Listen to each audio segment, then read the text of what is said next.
Hello guys, ഇന്നിവിടെ ഉണ്ടാക്കാൻ പോണത് ചിക്കൻ സ്റ്റൂ ആണ്. അതിനായി ഒരു പാൻ വെച്ച് കൊടുത്തിട്ട് അതിലേക്ക് കുറച്ച് വെളിച്ചെണ്ണയും 2 പട്ട, 2 ഗ്രാമ്പു, 2 ഏലക്ക നന്നായി വഴറ്റി കൊടുത്ത ശേഷം 3 വലിയ ഉള്ളി, അതിലേക്ക് കുറച്ച് ഉപ്പ് ആഡ് ചെയ്ത് കൊടുത്തിട്ട് വഴറ്റി കൊടുക്കുക. 4 പച്ചമുളകും 1 തുണ്ട് ഇഞ്ചി, 2 തുണ്ട് വെളുത്തുള്ളി, ഇതെല്ലാം അരിഞ്ഞിട്ട് നന്നായി വഴറ്റി കൊടുക്കുക. ഒരു ഉരുളക്കിഴങ്ങ് നമ്മൾ വേവിച്ച് വെക്കണം. 1 കിലോ ചിക്കനാണ് ഇവിടെ യൂസ് ചെയ്യണത്. ഇതെല്ലാം നന്നായിട്ടൊന്ന് വഴറ്റി കൊടുക്കുക. ഇതെല്ലാം ഒന്ന് വഴറ്റി കഴിയുമ്പോൾ നമുക്ക് ചിക്കൻ ആഡ് ചെയ്യാം.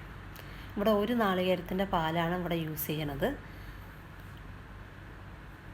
ചിക്കൻ ഒന്ന് നന്നായി വഴറ്റിയ ശേഷം നമുക്ക് ഉരുളക്കിഴങ്ങ് ആഡ് ചെയ്ത് കൊടുക്കാം. വേവിച്ച ഉരുളക്കിഴങ്ങ് നന്നായിട്ടൊന്ന് വഴറ്റിയ ശേഷം നമുക്ക് വെള്ളമൊന്നും ആഡ് ചെയ്യേണ്ട ആവശ്യമില്ല. തേങ്ങാപ്പാൽ മതി. ഫസ്റ്റ് പാൽ ആദ്യം ഒഴിച്ചു കൊടുത്ത് നന്നായി വേവിച്ചെടുക്കുക. ചിക്കൻ നന്നായിട്ടൊന്ന് വേകണം.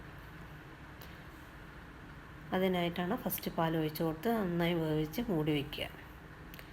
ചിക്കൻ നന്നായി വന്ന ശേഷം നമുക്ക് 2ാം പാൽ യൂസ് ചെയ്യാം.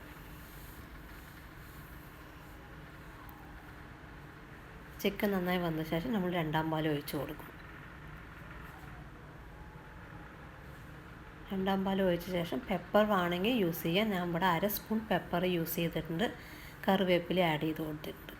ആവശ്യത്തിന് ഉപ്പ് പോരെങ്കിൽ കുറച്ച് ഇട്ട് കൊടുക്കുക. നല്ല ടേസ്റ്റി ആയിട്ടുള്ള സ്റ്റൂ ആണ്. ഇത് അപ്പത്തിൻ്റെ കൂടെയും ചപ്പാത്തിയുടെ കൂടെയും ഇടിയപ്പത്തിൻ്റെ കൂടെയൊക്കെ ഭയങ്കര ടേസ്റ്റി ആയിരിക്കും. എല്ലാവരും ട്രൈ ചെയ്ത് നോക്കണേ. വീഡിയോ ഇഷ്ടപ്പെട്ടാൽ ലൈക്ക് ചെയ്യൂ, ഷെയർ ചെയ്യൂ, കമൻറ്റ് ചെയ്യൂ. Thank you for watching.